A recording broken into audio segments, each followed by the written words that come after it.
કારણ કે ગઈકાલે જે ડેડ બોડી જોઈ હતી એ પણ એવી હતી કે જેમાં ઓળખ થઈ તો જોવા હું કે તમે કહેતા જોવા અમે કોઈ ઓળખી જ ન કે એવી બોડી છે હાડકા જ દેખાય છે બીજું કાંઈ છે નહીં હાવ ટોટલી બર્નિંગ થઈ ગઈ છે ટોટલી બર્નિંગ એમ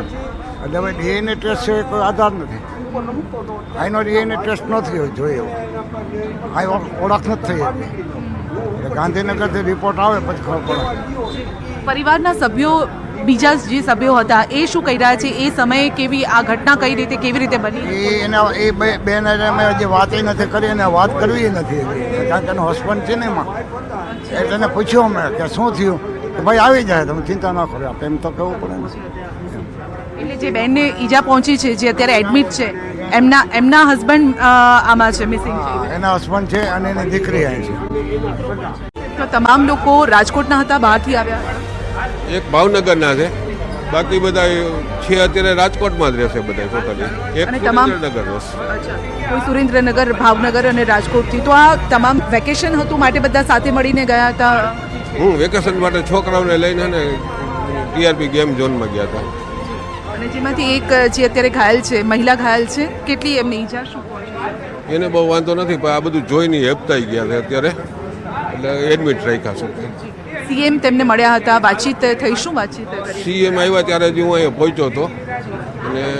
હર્ષ સંઘવી સાહેબને હું મળ્યો હતો એટલે એને કીધું કે આ કડકમાં કડક પગલાં લઈશ ગિરિરાજમાં 2 એડમિટ છે અને બીજા 5ને જે કોઈ શોધખોળ કરી હતી પણ મળતા નથી તો આ તમામ લોકો એટલે 7 લોકો ત્યાં ગયા હતા ફરવા માટે જોવા માટે 7 જણાની ગયા ગેમ ઝોનમાં અને જે 5 લોકો આપ કહો છો કે મિસિંગ છે શું ઉંમર હશે કોણ કોણ હતા એક મારા કાકાનો દીકરો છે વિરેન્દ્રસિંહ જાડેજા એની ઉંમર છે 42 બીજો એનો એક દીકરો છે ધર્મરાજ છે એ 10 વર્ષ પછી એક વિરેન્દ્રસિંહના મોટા ભાઈને એક દીકરી છે એ છે 12 વર્ષની આસપાસ પછી એક એના વિરેન્દ્રસિંહના સાઠુભાઈનો દીકરો છે એની ઉંમરની મને ખ્યાલ નથી પૈયાની સાથે હતા ગઈકાલની જે દુર્ઘટના થઈ તેમાં કોઈ આપના પરિવારમાંથી કે સગા સંબંધીમાંથી મારા ભત્રીજાનો દીકરો એની ભત્રીજી અને 2 રિલેટિવ 5 અને એની વહુ અને એની દીકરી 7 જણા કોઈ ગયા હતા એમાંથી એના મિસિસ અને દીકરી 2 તાત્કાલિક બહાર નીકળી ગયા એ અહીં હોસ્પિટલમાં છે આ હોસ્પિટલ અને આ 5 જણા છે એ નીકળ્યા નહોતા એટલે એની ડેડ બોડી બધી સિવિલમાં પડી છે કોની છે અને ક્યાં છે એ હજી કાંઈ ખબર પડતી નથી ડીએનએ ટેસ્ટ લેવાઈ ગયો છે પણ એનો રિઝલ્ટ છે ને 48 અવર્સ પછી આવશે રાજકોટ પાસે એવી લેબોરેટરી નથી એટલે તાત્કાલિક ગાંધીનગર મોકલી છે ગાંધીનગરથી રિપોર્ટ આવે તો એમને ખબર પડે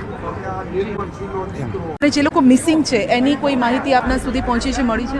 અત્યાર સુધી અમે સિવિલ હોસ્પિટલે ગયા હતા સવારે 4 વાગ્યા સુધી હતા બધી રાજકોટની બધી હોસ્પિટલમાં બધી અમારા કુટુંબના બધા 15-17 જણા બધા એને નીકળી ગયા હતા બધી હોસ્પિટલમાં જોયું ક્યાંય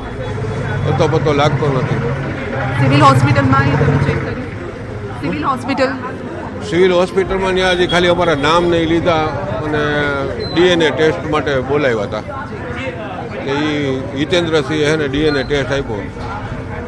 તો આવા આપની સાથે એવા કેટલા પરિવાર હશે અહીંયા પણ કેટલા પરિવારો એવા છે કે જેમના મિસિંગ છે ના અહીંયા બીજા 3-4-5 જણાને જ આપ્યા બીજાને મને ખ્યાલ નથી હું તો મારા કુટુંબની તો ખ્યાલ છે તો હવે શું ઈચ્છો છો આપ પોલીસ તરફથી તંત્ર તરફથી શું ઈચ્છો છો ના પ્રશાસન પોલીસ ખાતા તરફથી સાથ સહકાર સારો મળે છે હાજી તો આ પરિવાર